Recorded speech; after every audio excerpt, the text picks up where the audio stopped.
So happy we are at the Mean Green Workshop. We will have so much fun. We will also learn a lot about the topic and get better at debate. I can't wait for the climate and politics lectures. And don't forget the critique lectures. I don't know about you, but I can't wait for Mr. Gaston's funding mechanisms lecture. That sounds super boring. I think I will just take a nap and dream about crushing people in rounds next year. That's a bad idea, buddy. Do you know what Tiger is? Do you know what TIFI is? Do you even know what PPs are? Do you know what the National Infrastructure Bank is? No, but I will just roll with politics or the critiques, so it doesn't matter. Dude, you will get beat down with that attitude.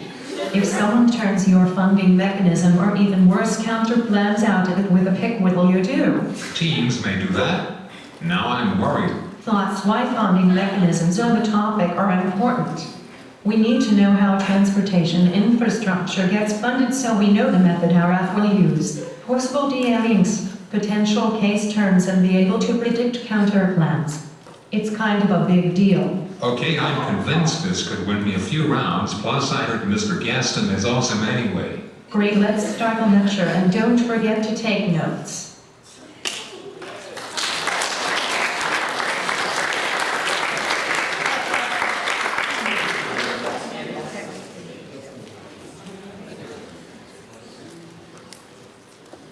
Okay, hopefully. Wait a second. No sound, no sound.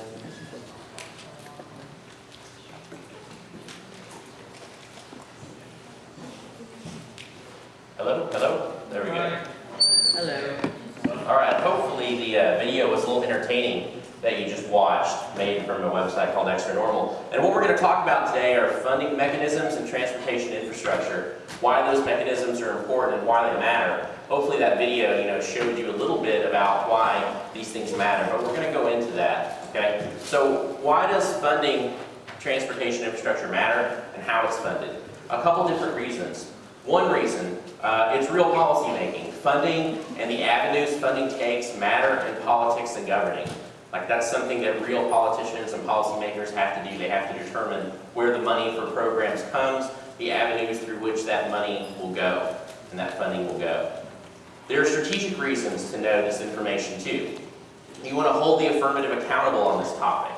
You want them to be able to tell you the path that their funding takes for specific, whatever their affirmative is. It could give you a disad link, it could give you a specific case argument, it could give you a counter plan and possible T arguments via the term investment, depending on how they fund their ad. So the way their funding happens matters, and you can use that to your strategic benefit. Now, I really don't want anyone to run the funding specification. Hopefully it won't come to that, but you do, right? You can get links and arguments based on whatever the funding mechanisms are, and they'll probably be grounded in our solvency advocates or the literature. Also, politics DA specificity. Some politicians like or dislike funding mechanisms we're about to discuss. So there's really good potential for specific links and specific link terms based on the type of funding mechanism that the affirmatives use. So that is also very relevant to the topic. So real policy making, right? Strategic reasons to know this information. And you've got some politics DA specificity that can definitely help you with too. Is everybody good? You're gonna go ahead? No.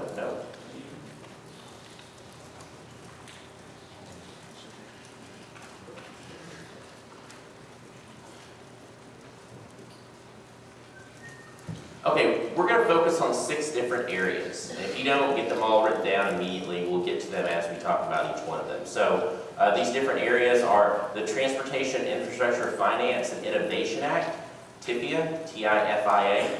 It's an acronym you will read about a lot in the literature. The Transportation Investment Generating Economic Recovery, which is TIGER. It's a cooler acronym. And then federal block grants to states, how those work.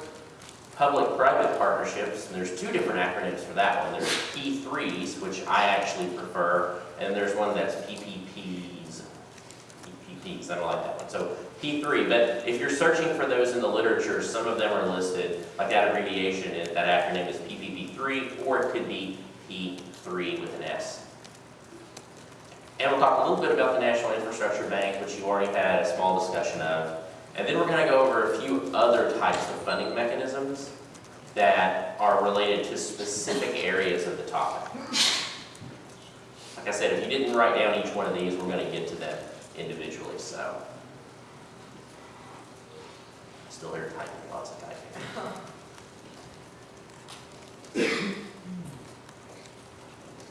But these 6 areas, or actually these 6 areas, are sort of the main ways that transportation infrastructure is funded in the country.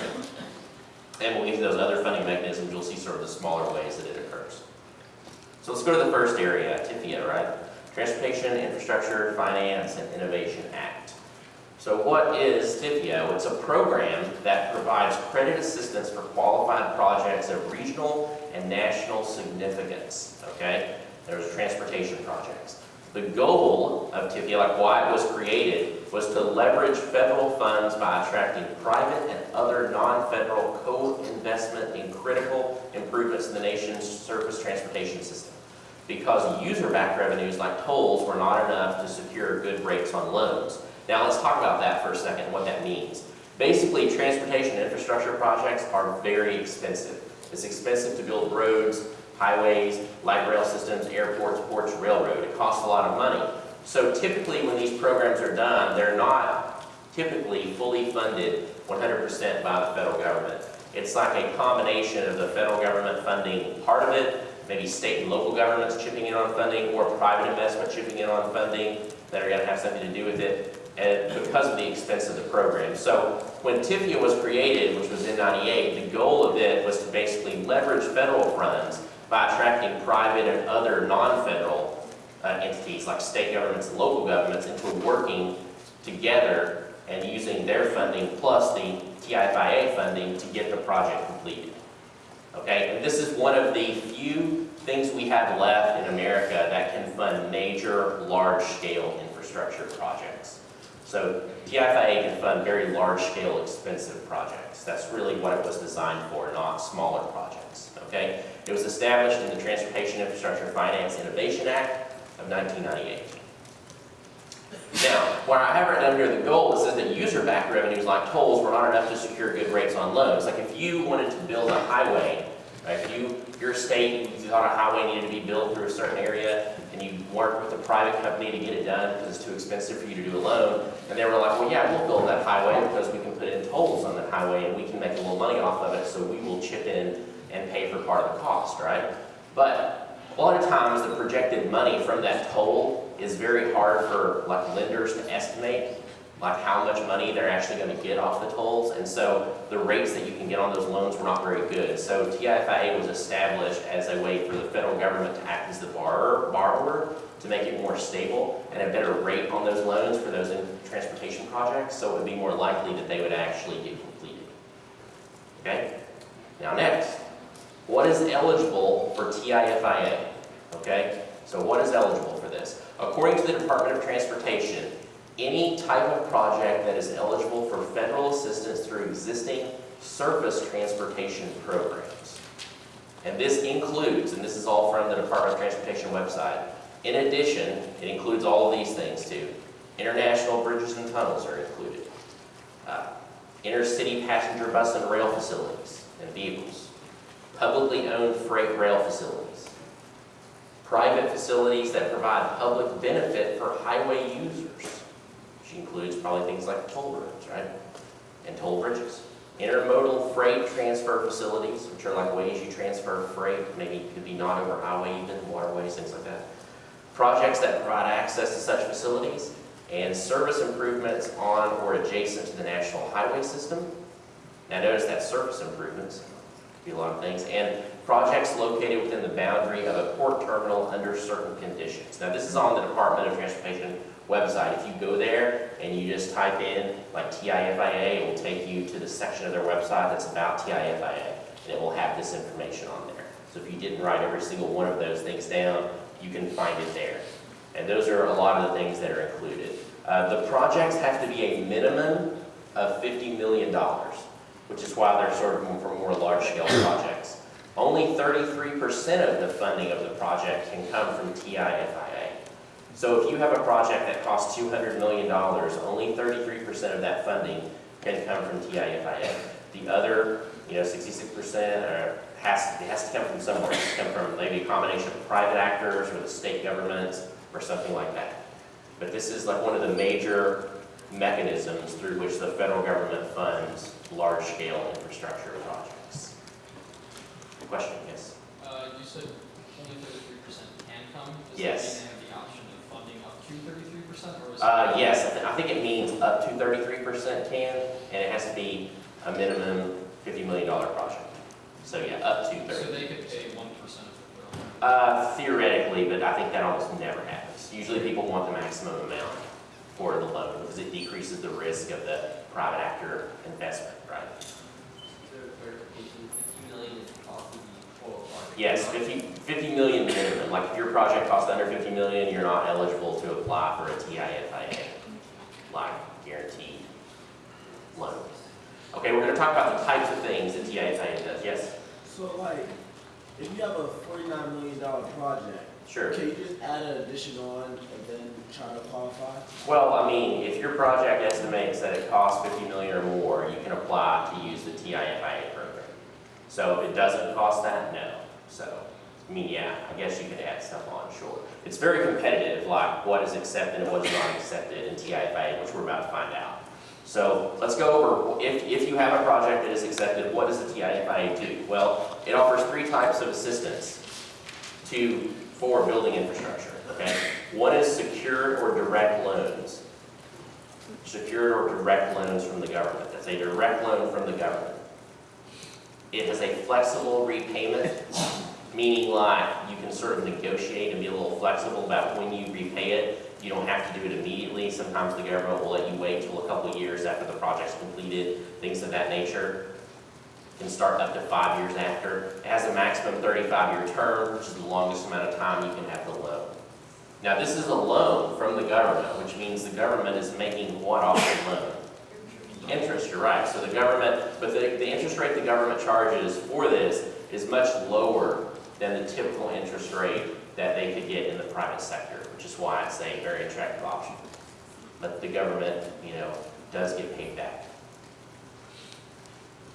So the second type of assistance TIFIA can give is a loan guarantee, and that is a full faith and credit guarantee by the U.S. federal government, and it guarantees a borrower's repayment to a non-federal lender. Now, what a loan guarantee is, like if I'm the U.S. federal government and you were, wanting to get a loan guarantee, it would be sort of like you go get the loan on your own through a private entity, but I would co-sign the loan and say, yeah, if that person doesn't pay it off, I'll be responsible. So the loan guarantee isn't an actual loan from the U.S. federal government.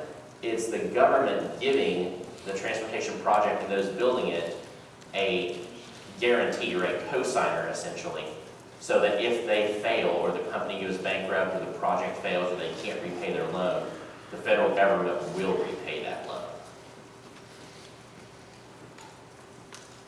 Businesses like loan guarantees. It takes the risk out of the business. Okay, the third type of assistance you can get in TIFIA is standby line of credit. And a standby line of credit is like a secondary source of funding, and is contingent on a federal loan to supplement project revenues if needed, right? It's available the first 10 years the project's being built and 10 years after the completion of the project. Now, what a standby line of credit would be, if any of you have ever, bought a house or had a house built, or you've even heard about how construction projects work, or if you debated on last year's topic, we talked about how like space projects work. Do they have a cost overrun? Do they sometimes cost more than you think? Yes, right? And this type of assistance is guaranteed to sort of create a buffer for that. So if you have a transportation project and maybe your project is already fully funded in what you think it will cost, but you want some protection in case like you have cost overruns, you could apply for a standby line of credit, and you may not actually use that credit at all. You may not need it, but if you get approval, it's there if you do, and then it would be a loan that would be repaid to the federal government, just like the secured direct loan would be. So 2 of these, the secured direct loan and the standby line of credit, are actually instances where if the money is used, the federal government is repaid the money with interest. Whereas the loan guarantee is more risky for the federal government, but probably if the businesses already can sort of like almost get their loan on their own and think they can pay for it themselves, they may like that idea too. So those are the three types of assistance that are typically with TIFIA. Now let's talk about some other info about TIFIA. It's very popular with states. States really like it because it allows them and it helps them to build projects. If you're a state government and you want to help build a project, but you can't quite afford all of it, you can apply for a TIFIA project, and if yours is approved and your state government chips in 60-something% of it, the federal government does the other 33%, it can get built. Right? So state governments really like TIFIA. It is very, very popular. There was $14 billion requested last year for TIFIA money, and only $1 billion in credit was actually given out. Now, to let you know, the actual money that is put in the program that is budgeted is not $1 billion. It's like 122 million or something like that. But the amount of credit the U.S. can lend off of that money that's put in the project was $1 billion. So there was $1 billion in credit that was given out like last year. TIFIA renewal and a funding increase received bipartisan support in the Senate on the transportation bill. The House rejected the Senate version of the bill, which you learned about earlier. Negotiations are going on this week. So the 2012 transportation bill, it may or may not pass. And the important thing is when that bill passes, what will it do to TIFIA? The Senate wanted the total funding for TIFIA to be a total of $1 billion a year.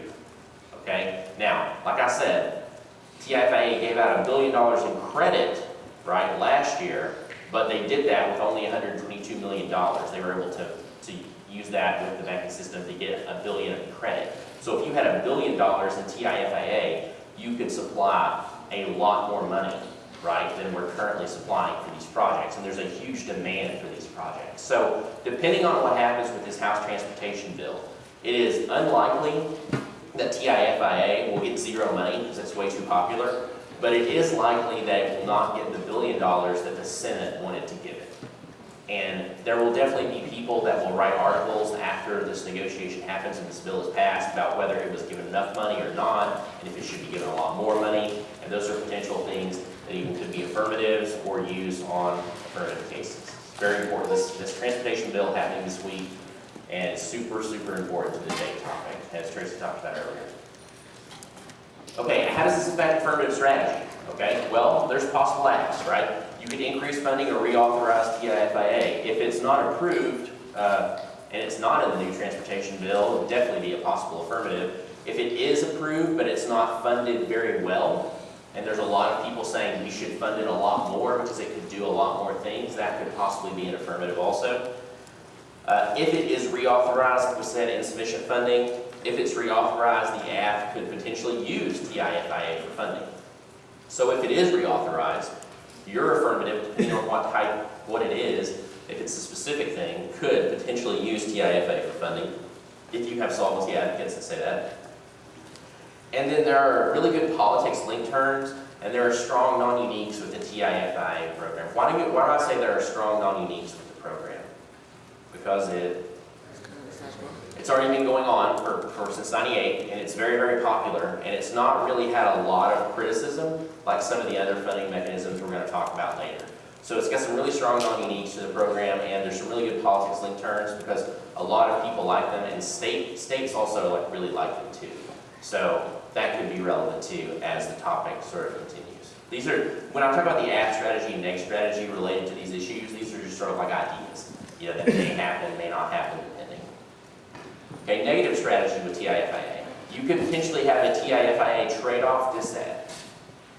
The AF project, means that others don't get funded because the budget's set every year. The thing about TIFIA is it is an amount that's budgeted, and they only have so much assistance they can give out per year. So if the affirmative plan, uses TIFIA and it's some new program, there could potentially be an argument that that would trade off with some other programs. And you can actually find lists of programs on the Department of Transportation that have things that have applied for TIFIA to be involved with it, so you can kind of know what those things are, which is kind of interesting.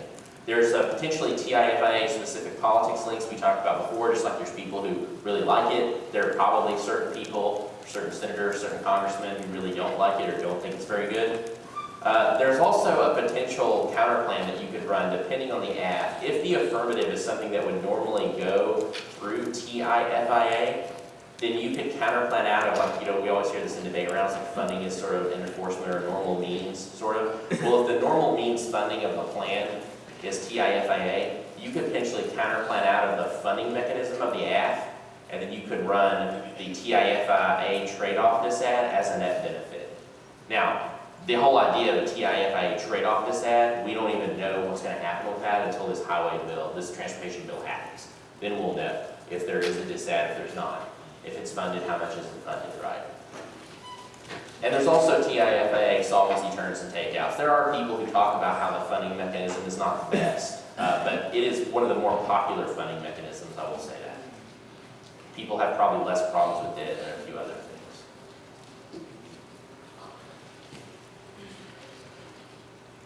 All right, we're going to go to the next thing. Any questions about TIFIA? All right, good, here we go. Okay, next we're going to talk about Tiger. Okay, Tiger has a much cooler, easier to remember acronym. But what is Tiger? Tiger is a grant program that allows the Department of Transportation to invest in road, rail, transit, or port projects, and that promise to achieve like critical national objectives. Okay, this was part of the American Recovery and Reinvestment Act of 2009, the famed stimulus bill. Some of you may have even driven around the country and seen construction projects and seen signs up on those construction projects that say, funded by Tiger. Did anyone go to the NFL National Tournament in Indianapolis recently? Okay, the hotel we were at, the Marriott downtown, next to it had a construction project going on, and there was a sign in front of that construction project that said, funds for this project are provided by Tiger, right? So it was like, I was like, oh look, there's next year's debate topic right there. So this is something that's been kind of going on for a while, since 2009, and they've sort of like had money budgeted for it every year. Now in 2012, they just gave out their Tiger grants, like literally like 2 weeks ago or something. $500 million was allocated to different Tiger grant programs. It may not get funded for 2013. The reason I say it may not get funded for 2013 is part of the stimulus bill, and they have what they call, if you look at the Department of Transportation website, it is like Tiger 1, Tiger 2, Tiger 3. Those are just the different years they implemented the program. And Tiger 3, I guess, is 2012, which just awarded its $500 million. Tiger 3 is out, they're tapped out. Like they just awarded their $500 million in grants, like the other day. And these are grants, not loans, right? This is just like free money to build the project. Now, it may not get funded in 2013. The reason I say that is because in the transportation bill that we've been talking about all day today, the House zeroed Tiger funding. Now, they also zeroed TIFIA funding, but Tiger is a little less popular than TIFIA, and we're going to learn that here in a minute why. So just to show you, this is a little map of different places in 2012 where Tiger grants were given out. And these are projects that haven't started yet. They were just awarded 2 or 3 weeks ago. So if you notice, there's different colors. There's green, and then there's yellow. There's urban and rural. Urban are the yellow. The green are rural projects, okay? So as you can see, they're sort of all over the country. Various states got assistance in a lot of different places. And you can go to the Department of Transportation website under the Tiger section and actually like look and see what these different projects were that were awarded these grants. So how do you qualify for a Tiger grant? Tiger grants must, 1, preserve and create jobs. This is all on the Department of Transportation website. They must, 2, invest in transportation infrastructure that will provide long-term economic benefits. And 3, they must assist those most affected by the current economic downturn. I don't really know how the government metrics or calculates 3. It seems very difficult to do, which is one of the problems with Tiger that we'll talk about in a minute. But those are sort of like the 3 rules for a Tiger program. We'll talk about how it's selected in a second. The Department of Transportation makes the final call on the projects. using a metric system that they've developed to sort of like determine if they think that project has economic viability, if it provides enough jobs, if it helps the people they want to help, okay? It can be fully funded by the grant, or it can be partially funded by the Tiger grant. Now, they do want equitable geographic distribution. That was part of the bill, which if you noticed, I'm gonna go back for 1 second if you're typing. It is sort of like spread out everywhere, right? Not concentrated in certain areas. So they wanted equitable geographic distribution, and they also wanted an urban-rural balance too. And if you look, we've got the different colors. So there's a lot of projects both in urban areas and in rural areas. So those are things that were required to get a Tiger grant and how the Tiger grants work.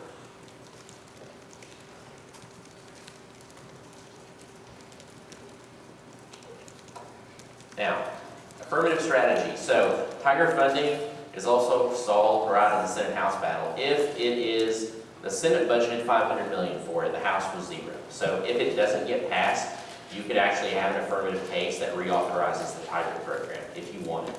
That we'll find out what happens with that later, like we said.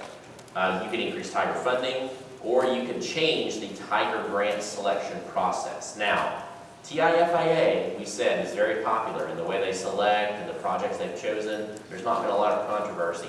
There is a lot of controversy in the Tiger grant selection process.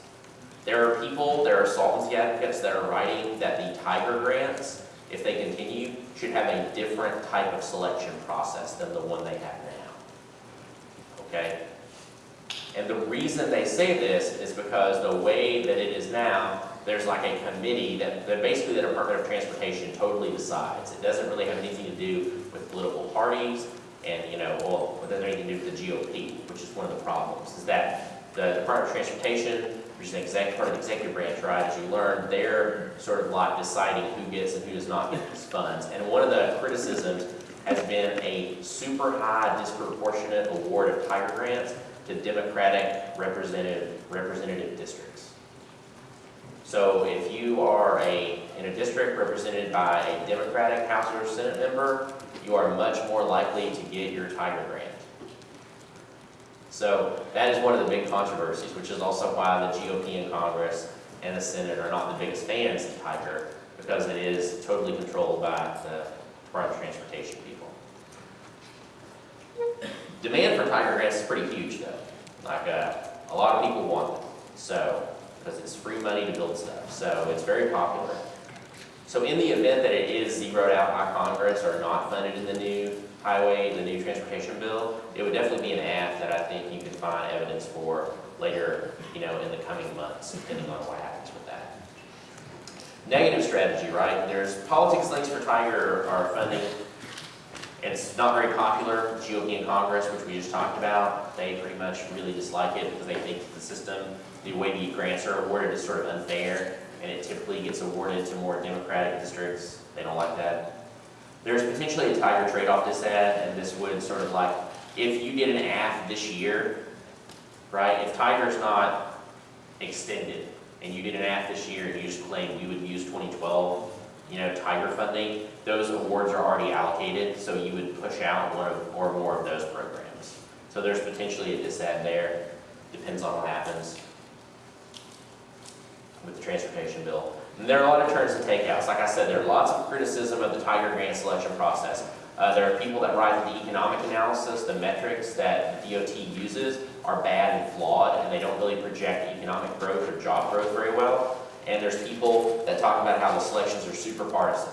And there's a lot of solvency advocates that basically say if we continue doing Tiger, we need to change the way we do the selection process because it's not fair. So we'll see if Tiger continues. It may or may not. I definitely think TIFIA will get funding in this new bill. Tiger, I don't know, because it's not as popular. It's a smaller program too, so we'll see. All right, now we're going to talk about U.S. federal government block grants. And a block grant, you may know what these are already. A block grant is a fixed sum of federal money or grant that's given to a state or a local government that give them broad flexibility to design and implement programs Federal oversight is very light. So basically, the federal government gives the state governments typically, sometimes local governments, but typically the state governments, like, here's a bunch of money to use for a certain thing. You can use this money how you want. That's what the block grant is. They're targeted to specific policy areas. Like you could give block grants for like Medicaid, which happen. They happen all the time. You can give block grants for food stamps. You can give block grants for highway transportation. So you can give block grants for specific things, and it's typically one of the things that has funded highway transportation in this country for a long time.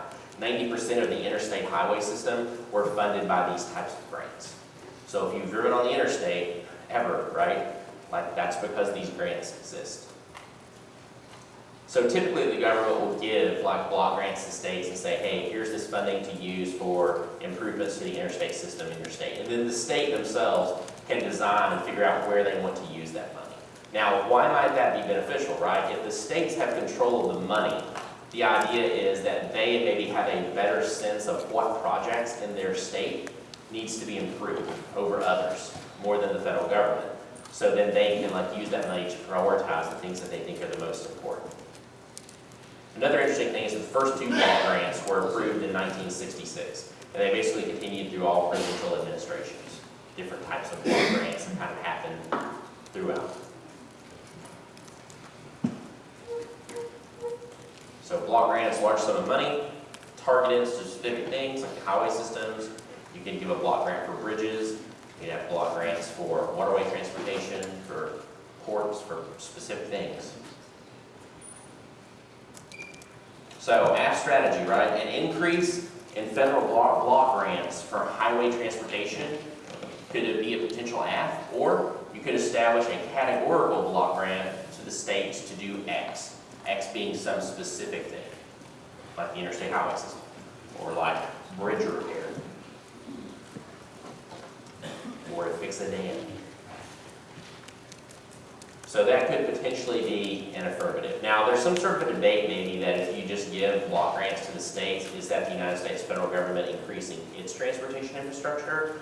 Or is it giving that money to the states? Is that more of a states counterplan issue? Now, that's definitely something that could come up. States really, really like block grants because it's essentially like money. Here's some money. Use it for what you want in this particular area, right? So there's a potential federalism argument here. And that's called like evolutionary federalism, which we'll learn about later, I'm sure. It's like the federal government sort of like giving something to the states to empower them, to let them take control of an area. And you could have specific state economy advantages, potentially, if you found literature base for that. These are all dependent on you finding solvency advocates or people in the literature that advocate those things. And once again, the ongoing debate about the transportation bill will affect this stuff too. Like we said earlier. How much block grants will be given to the states? What will they be for? Will all be in that big massive bill they're debating. It'd be awesome if they could have got that passed like, a couple weeks before debate came. Government didn't comply.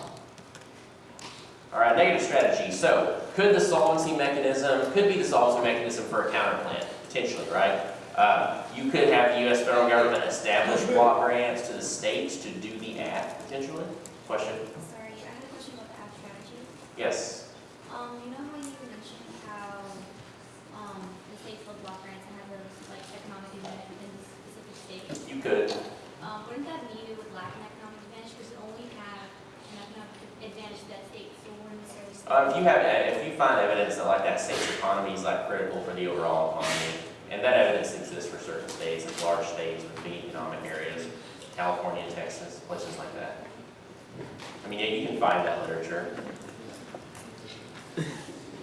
Yes. Could you also make it having to do with politics, with the state's economy makes it more likely to swing one way or the other? Potentially, yeah. That could be another issue with politics. I mean, if you had a block grant that gave money to whatever state, like a ton of money to a state, and you were able to get away with that as an act, you could make the argument that that would, affect the election. Sure. States like free money. Okay, once again on the negative, right? It could potentially, if it's not an act, it could be the solvency mechanism for a counter plan, right?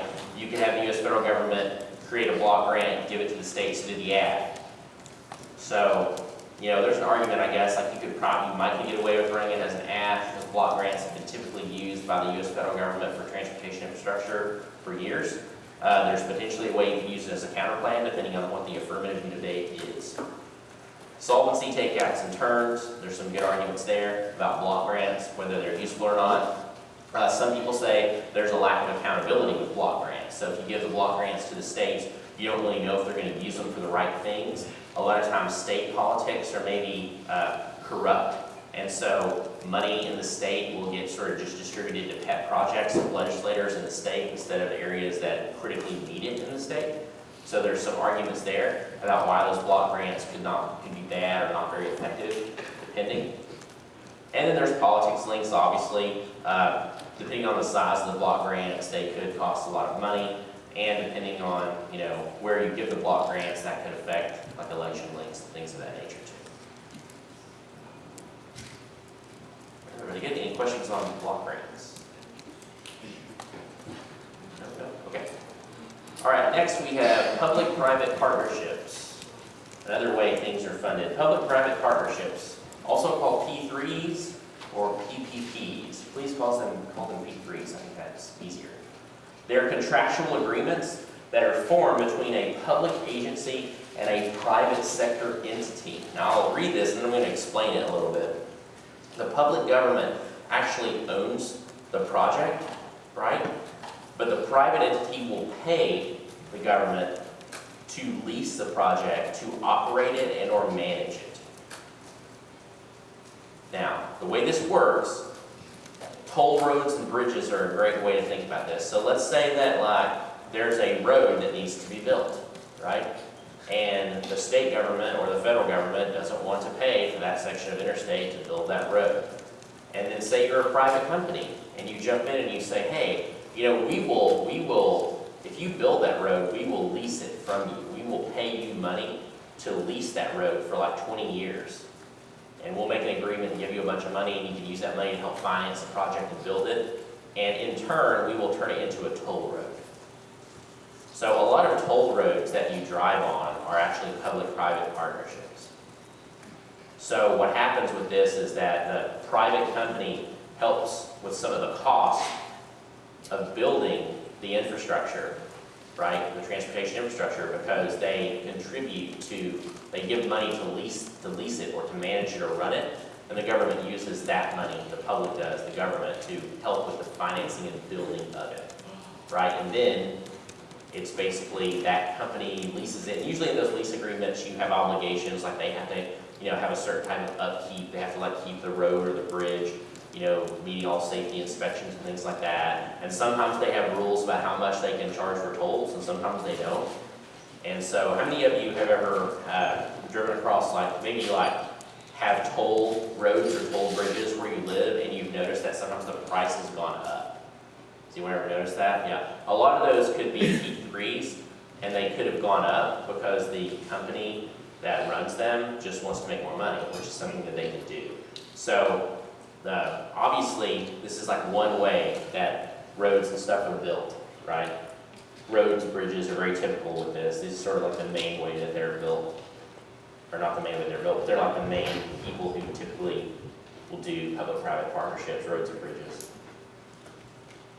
Now, according to AF strategy, right, if the AF somehow spur P3s, they allow more P3s to happen somehow, they could maybe claim some sort of private sector economy advantage potentially, and that's just sort of potentially. There's a good way maybe to sort of ease the funding burden on the U.S. federal government or the state governments, because they can provide link cover for politics or fiscal discipline disadvantages, because if the program doesn't cost as much money because some private company pays a bunch of money to lease the highway or bridge for a really long time, then potentially it saves a lot of money. So that could be some of the stuff that it does. And it could have potentially some sort of private sector economy advantage, maybe. Because, if you have tolls and stuff like that, you're going to have jobs, people have to work those tolls, and different things of that nature. And then whatever, the structure is actually being built will do to the economy also. Now, on the negative side, right, P3s are not really very popular with the public. How many people love driving across toll roads? Well, You like paying extra money to drive the roads. Yeah, most people hate that a lot. And so when the public hears like, oh, there's going to be this new road, that's awesome. We needed a road through that part of the country or city. And you're like, oh, it's going to be a toll road. Wonderful, right? Like there's a toll road that goes through the north part of Oklahoma City where we live. And there's an interstate that goes through the southern part of Oklahoma City, east-west. But there's not one in the north. And so there's a toll road that goes across there. And I can tell you that I drive on it, from time to time I have to, but I don't really like it. I don't think anyone likes having to drive on it and pay it. So P3s are not very popular with the public. They are popular with the government sometimes because they're a way to get those programs done cheaper, but they're not popular with the public typically. So you get election disad links if someone uses P3s or their app causes an increase of P3s. There could be potential election disad links there. Turns and takeouts. P3s can sometimes negate the positive effects of the economic benefits of the transportation project because the added expense to the public. What do I mean by added expense to the public, right? Well, the public's got to pay tolls to use P3s. Like P3s are designed to make money. The private company's not going to pay money to lease a major project for years if they're not going to be making a profit off of it. So they're going to get that money back, and that money back is going to come from the public. So it's sort of funny if you think about it. Like a lot of people say, higher tax is bad. I don't want higher taxes. I want more private industry. Well, if you don't want more taxes, you're still going to pay for it. You're just going to pay for it, through user fees. If it's a private industry, like private transportation infrastructure. And some people may like that better because they're like, if I choose not to use the road, I don't have to pay the fees, which is true, right? But sometimes you don't have any good options. But so there are people that argue that the economic benefits of these are not as good as they appear because they take money out of the public's pocket. You could also potentially counterclaim out of an app that used P3s. If there was some app that claimed they increased P3s or their project would go through some sort of P3, you could counterclaim out of it and use some other funding mechanism. And maybe if you had like specific election disad links or something, like people like the idea of this road, people hate toll roads, and that's what your project would be. That's just a potential idea depending on what the affirmatives are. Any questions about P3s? Yes? No? Stretch? Yes? Could a P3 be something, like, could TIFIA and the P3 sort of be something on the same project? They're typically not, but I mean, possibly, I'm not sure. I mean, like, I don't know if there's ever been a project that was a TIFIA project that also turned into a P3. I mean, potentially, it could be, but I'm not sure. But P3s generally are set up like, I mean, it could potentially be. I'm not sure, actually. I could look into that. And you could probably, and all this information about like P3s, about TIFIA, about Tiger, it's all on the Department of Transportation's website. You can find really good information there about these specific mechanisms. So we're going to talk a little bit about the National Infrastructure Bank as a funding mechanism too, and you talked a little bit about that earlier today. So what is the National Infrastructure Bank? It's basically a bank ran by the U.S. federal government that would identify transportation, energy, and other projects depending on which legislative piece of it you approve that lack funding, offer clear benefits for taxpayers, and are worth at least $100 million or $25 million for rural projects. So a lot of the literature says the project has to be $100 million or $25 million. So it's a fairly large project. Now there are various proposals for national infrastructure banks. We do not have a national infrastructure bank right now. There are lots of different ways, different proposals, and the different proposals have sort of like minor things that, sort of are important though, about like what they fund, what they don't fund, the amount the projects have to be, and things of that nature. A version of the National Infrastructure Bank was backed by Obama in the failed 2011 jobs bill. And that was where it sort of got brought back up as a big national idea. It's been around for a long time, I think since the 60s maybe? Late 60s, it was sort of brought up, but it was brought up and really pushed hard by Obama in this 2011 jobs bill that failed. It had some bipartisan support in the Senate, but the House GOP really opposed the jobs bill and the idea of the National Infrastructure Bank. The House GOP is pretty much just opposing everything Obama does right now. So I don't know if it's because they really hate the infrastructure bank or they just, don't like anything Obama's going to do.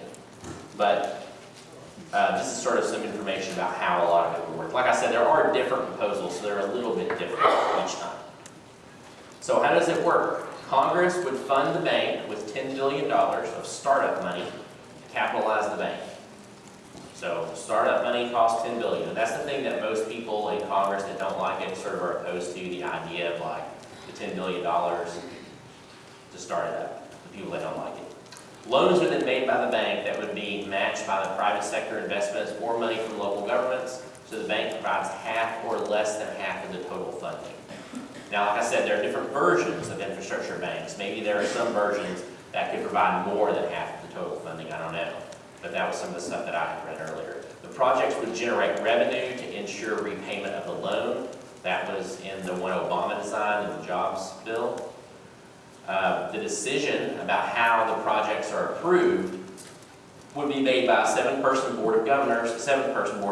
So no more than 4 of those people could be from the same political party.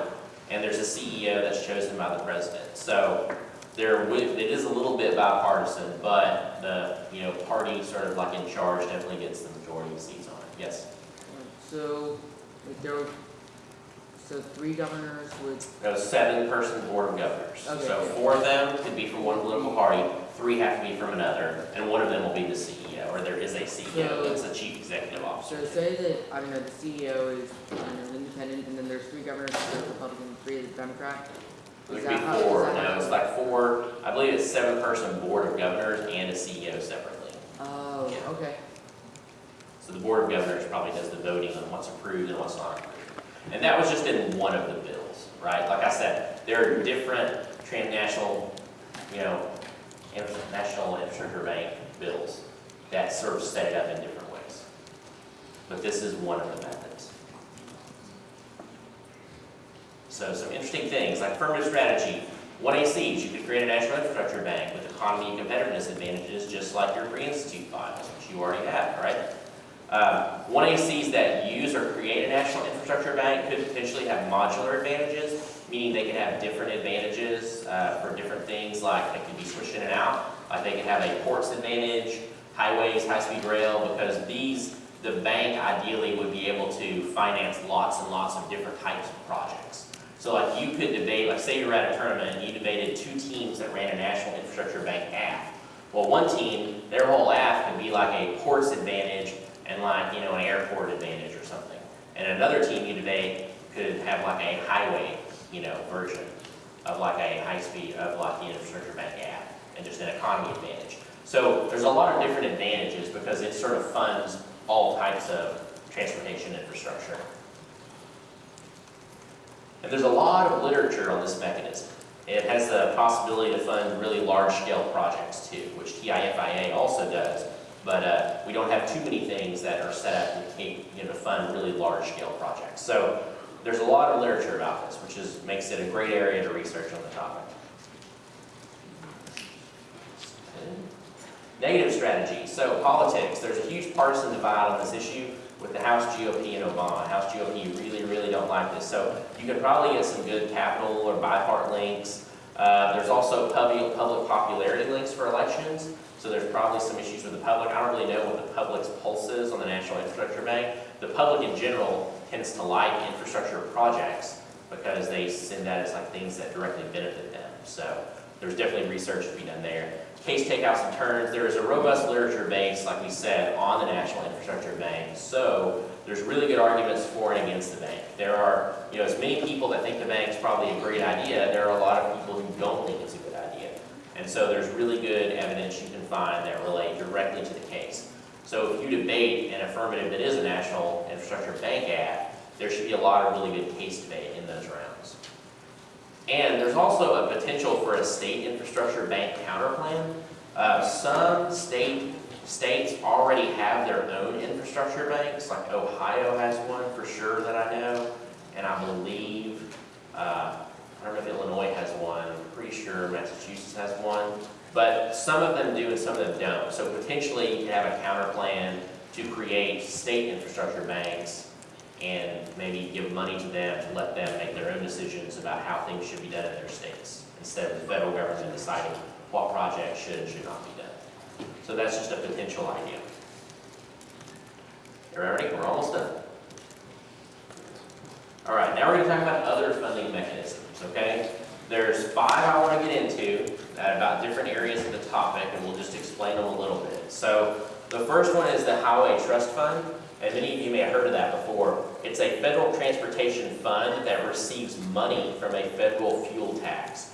When you fill up your gas tank, you pay tax on that gas. And some of that tax, and it used to be like 18% of the tax total, I think, I'm not sure what it is now, goes into the Highway Trust Fund. You know, and the majority of the money of that is for the highway account. It's to help build and maintain roads in America. There's a smaller portion of the Highway Trust Fund that has a mass transit account that has less money in it. But I think the highway account's like easily over 70% of the Highway Trust Fund. But the thing about the Highway Trust Fund as a funding mechanism, it's used a lot to fund things. And typically, like if you had an app and you're like, well, we're just going to fund our app with the Highway Trust Fund because we're building highways, there's probably a lot of really good arguments that there's no money left in it because it typically gets used every fiscal year, like to fund the transportation bills and things that happen. So usually it's something that the money's sort of already like taken away from or already allocated.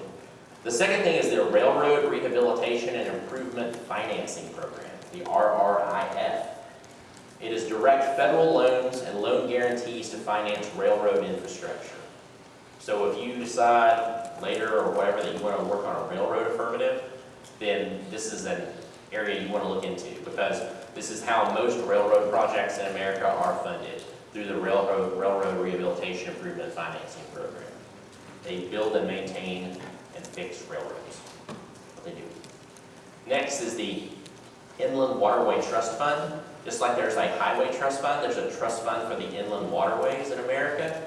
It uses a tax paid by vessels that use the waterways to help pay for modernization of locks and dams. Sounds very similar to the highway trust fund, right? Except it's on fuel. So in the inland waterways, if you are a commercial vessel or a personal vessel that goes through locks in the country, right, you have to pay a tax, and part of that fee that you pay is used. And commercial vessels that ship stuff throughout the country in the inland waterways pay taxes, and those taxes that they pay are put into the Inland Waterways Trust Fund. Now, just a side note for you, the Inland Waterways Trust Fund does not have even close to enough money to fix the major problems with our locks and dams in our country. So, if you were doing an inland waterway app, and you were just like, I'm just gonna do this one app, and then I'm gonna say my funding comes from the trust fund, you likely are not going to have enough money in the trust fund to do your app. So you probably, most of the advocates and stuff on this topic that talk about the waterways, as I've done some research in this area, they talk about ways to modify the trust fund to add other things like fuel taxes for cargo ships and raise the taxes and stuff to help cover the cost. There's also the Airport and Airway Trust Fund, which is it receives basically revenue from a series of excise taxes that are paid by users of national airspace systems. So when you buy airplane tickets, when you aviation fuel costs and other things, there actually are arrival and departure excise taxes for planes. So there's a lot of taxes that you pay when you travel by air and that the airlines pay, and that's put into an airport and airway trust fund. That is also used to do things like build airports, right? Mostly to build and maintain airports. And then there are Homeland Security grants. Now the reason I have this in here is that since 9/11, port, which are like seaport, and airport security have been partially funded by those grants that were given by the Homeland Security. But those grants are quickly declining and disappearing. There are more and more airports in the country that their security, they don't have enough money to pay for the type of security they're required to have by law, so they're either having to go find private contractors to do the security and not use TFA, they're actually requesting the ability to do that, and sometimes they're just raising the prices of tickets and things like that to help counteract that cost. Also, I think same thing with port security. There was a lot of port security increase in funding and grants after 9/11. That funding is declining quite a bit, so there's definitely something there too. There's probably potential port security and airport security apps on the topic also, with the amount of funding that is given for those things. Yes? On the Airport and Airway Trust Fund, Yes. Does that have enough money to? It's not used for security. You know, the airport and the airway trust fund is used to build airports and to help with like a project in the airport or something. Does it have enough money to do that? Well, I mean, I don't know how much money it has in it right now. I don't know, I can't tell you. But it is used yearly, you know, to build airports and things like that. These are just some specific funding mechanisms on specific areas of the topic. So if you end up doing an app in one of these areas on the topic, you should look into one of these funding mechanisms, just see what the deal is with it, right? And how it affects your affirmative. Any other questions about funding mechanisms? No? No other questions? Questions? No? Okay, it's 11:30, right? Hey, one quick thing, I wonder